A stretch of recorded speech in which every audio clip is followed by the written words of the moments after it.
வணக்கம் மாணவ செல்வங்களே, இன்று 10ஆம் வகுப்பு கணிதம் அணிகளில் பயிற்சி 3.19 5வது கணக்கு பார்க்க போகிறோம். ஏ கொடுத்துருக்காங்க, பி கொடுத்துருக்காங்க, சி கொடுத்துருக்காங்க. கணக்கு என்ன கொடுத்துருக்காங்கன்னா A into B plus C is equal to AB plus AC. First B plus C கண்டுபிடிக்கணும், அடுத்தது A into B plus C கண்டுபிடிக்கணும், அப்புறம் ஏபி கண்டுபிடிக்கணும், அப்புறம் ஏசி கண்டுபிடிக்கணும், அப்புறம் ஏபியையும் ஏசியையும் கூட்டி கண்டுபிடிக்கணும். ரெண்டாவது ஆன்சரும் அஞ்சாவது ஆன்சரும் ஈக்குவலாக வந்துச்சுன்னா நம்ம போட்ட கணக்கு right. First B plus C, B எடுத்து எழுதியாச்சு, சி எடுத்து எழுதியாச்சு. இதில் நிறைகளும் நிரல்களும் சமமாக இருக்குது, அதனால் 1 + 1 எழுதியாச்சா, -1 + 3 எழுதியாச்சு, 2 + 2 எழுதியாச்சு, 3 - 4 எழுதியாச்சு, 5 + 1 எழுதியாச்சு, 2 + 3 எழுதியாச்சு. இரண்டு முறை குறியாக இருந்தால் கூட்டி அதே குறியை போட வேண்டும். இரண்டு வேறு வேறு குறியாக இருந்தால் பெரிய எண்ணிலிருந்து சிறிய எண்ணை கழித்து பெரிய எண்ணின் குறியை போட வேண்டும். இதை நல்லா ஞாபகம் வச்சுங்க. ஒன்றையும் கூட்டினா 2, 3ல் 1 பேசினா 2, 2 கூட்டினா 4, 4ல் -4ல் 3 பேசினா -1, 5ஐயும் 1ஐயும் கூட்டினா 6, 2ஐயும் 3ஐயும் கூட்டினா 5. ஃபஸ்ட்டு ஸ்டெப்பு கண்டுபிடிச்சாச்சு. அடுத்த ஸ்டெப் ஏ இன்ட்டு பி ப்ளஸ் சி. ஏ வந்து அவங்க கொடுத்துருக்காங்க, பி ப்ளஸ் சி கண்டுபிடிச்ச ஆன்சரை பார்த்து நம்ம எழுதியாச்சு. 2 நிரை 2 நிரல் இருக்குது, 2 நிரை இருக்குது. எத்தனை நிரல் இருக்குது? 3 நிரல் இருக்குது. இது ரெண்டும் சமமாக இருந்தால் எத்தனை நிரை வரையணும்? 2 நிரை வரையணும், 3 நிரல் வரையணும். இது பட்டை ஞாபகம் வச்சுங்க, இது நாமம் ஞாபகம் வச்சுக்கோங்க. அப்போ தான் நம்ம கரெக்டாக போட முடியும். பட்டையில் உள்ளதான் போதாச்சு. 1 3 1 3 1 3, 5 - 1 5 - 1 5 - 1. நாமத்தில் 2 - 1னா இங்கேயும் 2 - 1 ஃபுல்லாக அதே போடணும். 2 6ன்னு போட்டோம்னா இங்கேயும் 2 6. இங்கே 4 5ன்னு போட்டிங்கன்னா இங்கேயும் 4 5. ஃபஸ்ட்டு உள்ள நம்பரையும் பிரிக்கணும். ஓர் 2 2, ஓர் 3 3. இங்கே மைனஸ் குறிக்கிறதுனால minus into plus minus, or 3 3, or 2 2, or 3 18, or 4 I3 15, I2 10 minus into minus plus, or 1 1, I2 10, or 6 -6 plus into minus minus. ஓகேவா? I4 20 plus into minus minus, or 5 5.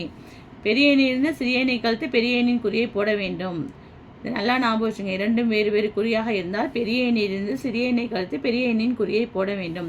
-3ல் 2 பேசினா -1, 18ஐயும் 2ஐயும் கூட்டினா 20, 15ஐயும் 4ஐயும் கூட்டினா 19, 10ஐயும் 1ஐயும் கூட்டினா 11, 10ல் 4 பேசினா 10ல் 6 பேசினா 4, 20ல் 5 பேசினா 15. இப்போ செகண்ட் ஸ்டெப் கண்டுபிடிச்சிட்டோமா? அடுத்தது ஏபி கண்டுபிடிக்கணும்.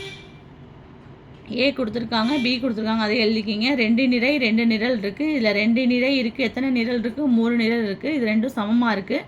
அப்போ எத்தனை நிரை வரையணும்? 2 நிரை வரையணும், 3 நிரல் வரையணும். 2 நிரை வரைஞ்சாச்சு, 3 நிரல் வரைஞ்சாச்சு. இதில் உள்ளதையும் சப்ஸ்டியூட் பண்ணியாச்சு. பட்டை இது எல்லாமே நாமம் எழுதியாச்சு. நம்பர் ஓர் 1 1, 3 9, ஓர் 1 -1, 3 5 15, ஓர் 2 2, 6, ஓர் 5 5, ஓர் 3 3, -3, ஓர் 5 5 -5, ஓர் 5 5 -5, I2 10, ஓர் 2 -2. ஏபி கண்டுபிடிக்க போகிறோம். 9ஐயும் 1ஐயும் கூட்டினா எவ்வளோ? 10. 15ல் 1 பேசினா 14, 6ஐயும் 2ஐயும் கூட்டினோம்னா 8, 5ல் 3 பேசினா 2. 2 முறை குறியாக இருந்தால் கூட்டி அதே குறியை போட வேண்டும். -10, 10ல் 2 போயிடுச்சுன்னா 8. ஏபி கண்டுபிடிச்சாச்சு. அடுத்த ஏசி கண்டுபிடிக்க போகிறோம். ஏ கொடுத்துருக்காங்க, சி கொடுத்துருக்காங்க. 2 நிரை 2 நிரல் இருக்குது, 2 நிரை 3 நிரல் இருக்குது. அப்போ இது ரெண்டும் சமமாக இருக்கிறதுனால 2 நிரை 3 நிரல் வரைய போகிறோம். பட்டைனா சொன்னோமா 1 3 இருக்கா? இப்போ 1 3 1 3 1 3, 5 -1 இருக்கா? 5 -1 5 -1 5 -1. ஓகேவா? அடுத்தது நிரலில் உள்ளதெல்லாம் அப்படியே எழுதியாச்சு, நாமமில் உள்ளது அப்படியே எழுதியாச்சு. ஓகேவா?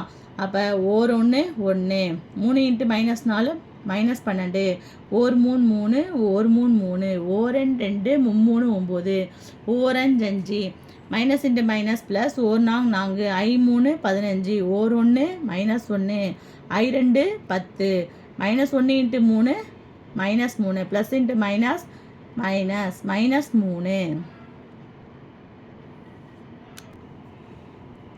-12ல் 1 போயிடுச்சுன்னா -11, 3ஐயும் 3ஐயும் கூட்டினா 6, 2ஐயும் 9ஐயும் கூட்டினா 11, 5ஐயும் 4ஐயும் கூட்டினா 9, 15ல் 1 போயிடுச்சுன்னா 14, 10ல் 3 போயிடுச்சுன்னா 7.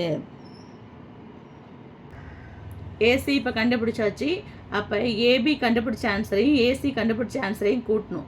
அப்போ ஏபி கண்டுபிடிச்ச ஆன்சர் எழுதியிருக்கோம், ப்ளஸ் போட்டு ஏசி கண்டுபிடிச்ச ஆன்சர் எழுதியிருக்கோம், 10 minus 11 14 plus 6 8 plus 11 2 plus 9 minus 10 plus 14 8 plus 7 ஓகேவா. இரண்டும் வேறு வேறு குறியாக இருந்தால் பெரிய எண்ணிலிருந்து சிறிய எண்ணை கழித்து பெரிய எண்ணின் குறியை போட வேண்டும். -1 இது ரெண்டுத்தையும் கூட்டினா 20 11 8ஐயும் கூட்டினா 19 9 2ஐயும் கூட்டினா 11 பெரிய எண்ணிலிருந்து சிறிய எண்ணை கழித்து பெரிய எண்ணின் குறியை போட வேண்டும். 4 7 7 14 15 இப்போ 5வது ஸ்டெப் கண்டுபிடிச்சிட்டோம். 2வது ஸ்டெப்பும் 5வது ஸ்டெப்பு ஈக்குவலாக வருது. அதனால் a × b + c = ab + ac சரிபார்க்கப்பட்டது. Thank you students.